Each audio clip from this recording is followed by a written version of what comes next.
Bueno, es difícil catalogar, valorar incluso lo que pasa en Venezuela a tantos miles de kilómetros de distancia. Por eso que cuando hay un testigo, cuando hay alguien que ha estado en Caracas recientemente presenciando, digamos, uno de los procesos electorales, por ejemplo, es tan importante hablar con ellos. Y uno de ellos es quien está en el estudio ahora mismo, periodista de Deutschland Radio, Volker Berke, quien estuvo además en la cobertura de la constituyente venezolana. Volker, un gusto hablar contigo. Muchas gracias por esta entrevista.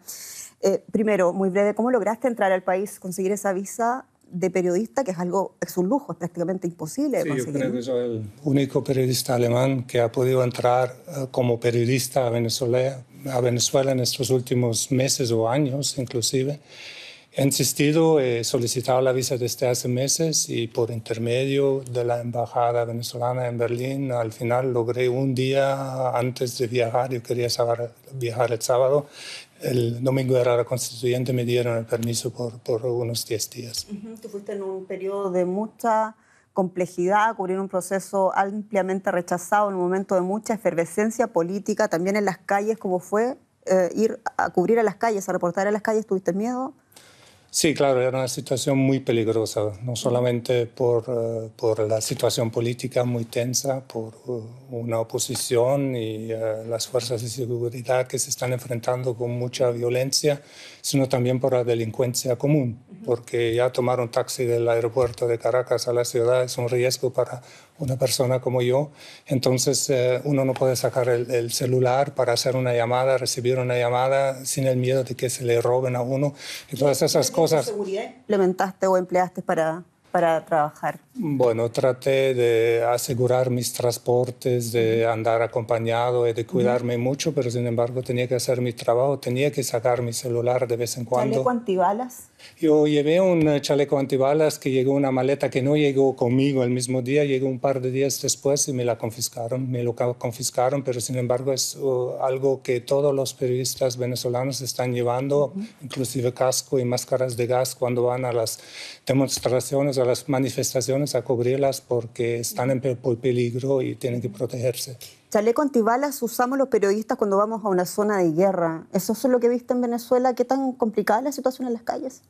Bueno, está más tranquilo en los últimos días, pero antes de la constituyente había mucha resistencia, había muchas barricadas, guarimbas, como las llaman, había mucho bloqueo y había muchos enfrentamientos duros, inclusive los días que estuve ahí. Es muy peligroso, hay que hacer desviaciones, muchas calles están bloqueadas por las fuerzas de seguridad para evitar que la gente se une y se forman masas grandes para enfrentarse. Sobre todo el día que se constituyó la constituyente, pues había los chavistas que en masas grandes de 100.000 o personas más o menos estaban asamblándose cerca de la Plaza Bolívar y había del otro lado la oposición que llamó a una manifestación para ir al centro, pero no lograron llegar. ¿Qué dice el periodista alemán que ha sido testigo de ese proceso ampliamente rechazado en el mundo, también la Asamblea Constituyente? ¿Es algo que sirve a Venezuela? ¿Es algo que empeora a Venezuela? Yo creo que Venezuela se está aislando con ese proceso y que el presidente Maduro desafortunadamente está utilizando este instrumento para quedarse en el poder, para destituir las otras instituciones democráticas. Yo tuve también la oportunidad de hablar con el esposo de la fiscal, que era un diputado del Partido Socialista Único venezolano y es un disidente ahora. Él y los otros dejaron el partido porque sienten que se traicionó la idea chavista, la idea original del socialismo.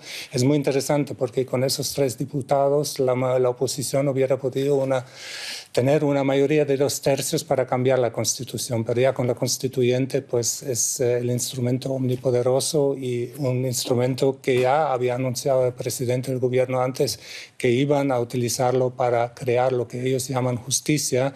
Y justicia no es lo que quiere Luisa Ortega, la fiscal destituida, o sea, investigar también casos de asesinos de gente asesinatos de gente que iba a las manifestaciones, sino solamente lo que le conviene al gobierno. Me quedaría hablando horas contigo, lamentablemente se nos fue el tiempo. Volker, muchas gracias por tu experiencia, por tu relato.